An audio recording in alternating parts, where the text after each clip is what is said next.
All right, sports fans, how's everybody out there doing?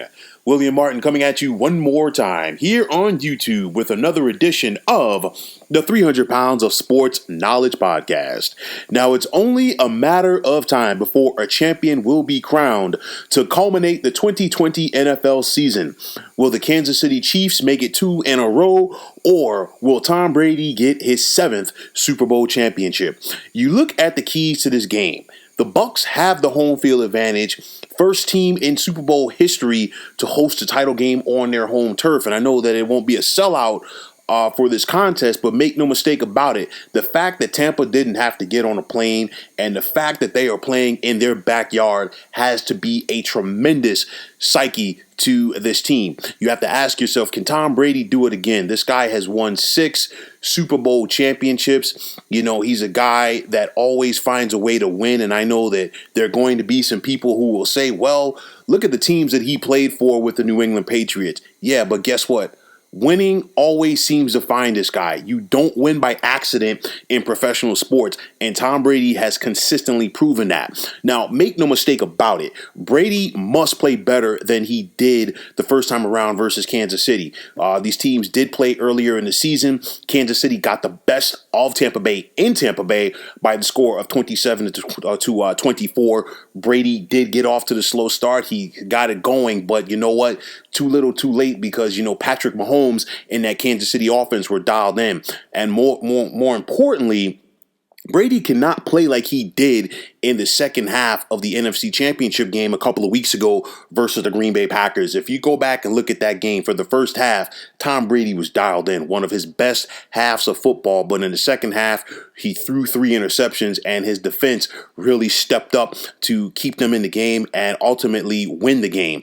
But you look at it and you look at the talent that Tom Brady has around him at the skill positions in this one. You look at Mike Evans at wide receiver, Antonio Brown, Scotty Miller, Chris Godwin, and the rookie out of Minnesota, Tyler Johnson. And then you add tight end Cameron Brate into that mix. Now, that is plenty of talent at the wide receiver position for Tampa.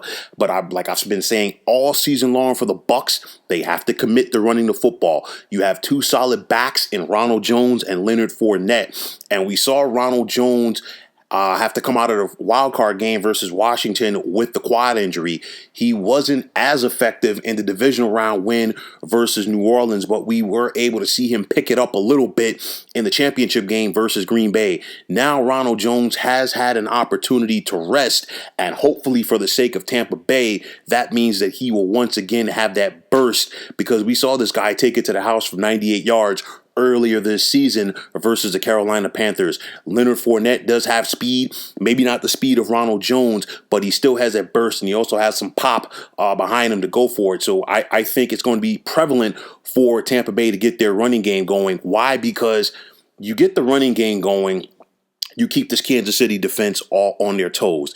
You keep this Kansas City defense on their toes, and you also play keep away from Patrick Mahomes and this Kansas City offense. We know the explosiveness that the Chiefs can score with, but Patrick Mahomes cannot hurt you if he is on the sideline getting a drink of water and he has an iPad in his hands going over the previous drive. So he can't hurt you from that. So I think Tampa Bay really needs to focus on their running game. But make no mistake about it, Tampa Bay definitely does have the firepower at the receiver position. Mike Evans had a bunch of drops in the NFC Championship game. I think he's going to play better this time around, especially being at home, being at the Super Bowl, and you're 60 football minutes away, theoretically, from being a champion.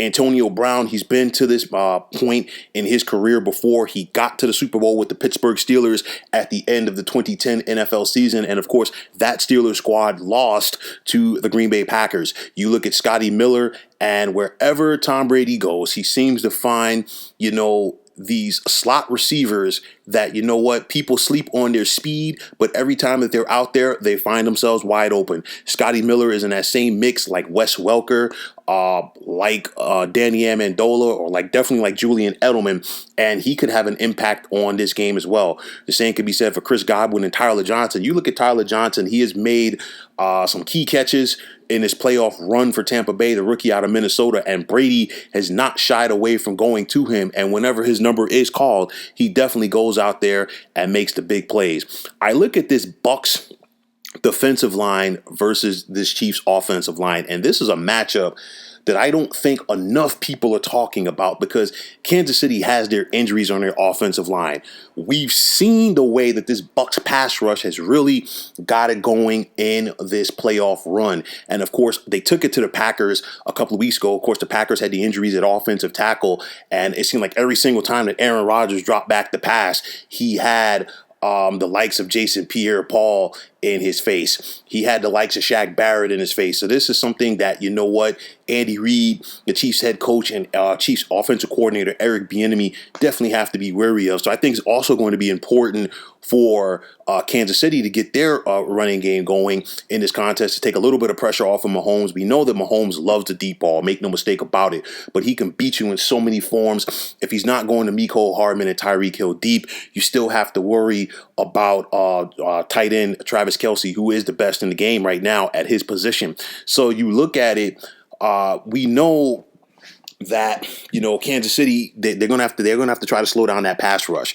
And if you go back to the Super Bowl last year when the Chiefs came from behind to beat the San Francisco 49ers, it was a situation, San Francisco's pass rush really dictated things for the first three quarters, and then they ran out of gas. And their pass rush, when I say it was their pass rush, it was their front four. And I think the mistake that the Niners made in that game in the fourth quarter was when Patrick Mahomes got going, they didn't make adjustments to rushing him as far as bringing linebackers, bringing somebody from the secondary. They still relied on their front four. I think Tampa Bay can get pressure on Patrick Mahomes in this contest with their front four. However, they got to bring some linebackers. They might have to mix it up with some safeties in this contest as well in order to confuse him. You look at Devin White. Devin White's going to have a big responsibility in this game, not only possibly spying Patrick Mahomes, but also having to worry about Travis Kelce, you know, coming off the line of scrimmage and being open about 10 or 15 yards down the field. But I think what Todd Bowles, the Bucs defensive coordinator, is definitely going to have to do in this one, he's got to mix it up.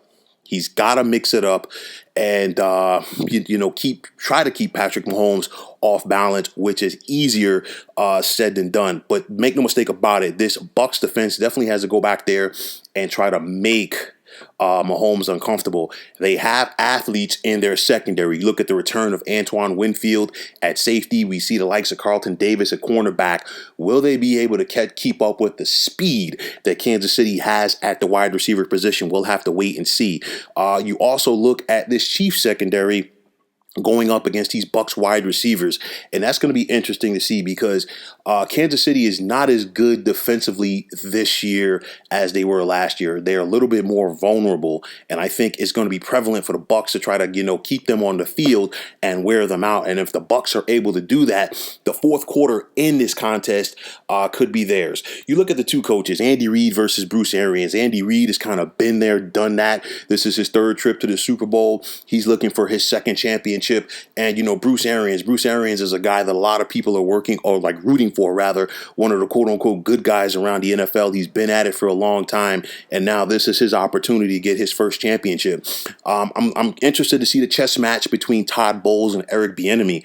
I think Eric Bieniemy is going to call this game with a little chip on his shoulder. This is a guy who got snubbed once again in this head coaching carousel in the National Football League. He is definitely more than worthy of being a head coach in the National Football League. And I think he wants to go out there and maybe not show it to the Tampa Bay Buccaneers, but to show it to all those other teams in the NFL that passed over him. Then on the flip side, Bucs offensive coordinator Byron Leftwich going up against Chiefs defensive coordinator Steve Spagnuolo. Let's not forget, Spags, this is his second year with the Chiefs, but more importantly, he was a defensive coordinator in 2007 for the New York Football Giants when they were able to upset the then undefeated New England Patriots in the Super Bowl, and he kept Tom Brady and that offense off balance. Now, he doesn't have the talent on his defensive line this year like he did in 2007, but it will be interesting to see if Spags can try to dial up something to keep Brady off of his game.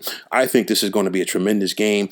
You look at it, old lion versus young lion, and I'm talking about Tom Brady going up against Patrick Mahomes. A lot of people feel that Patrick Mahomes is the future of the NFL. at that position, and Tom Brady is still the guy that a lot of people are chasing. Tom terrific. He's been dialed in these playoffs. Granted, he did have the bad second half last week, but I really think he wants to prove to people that he could do it outside of that realm.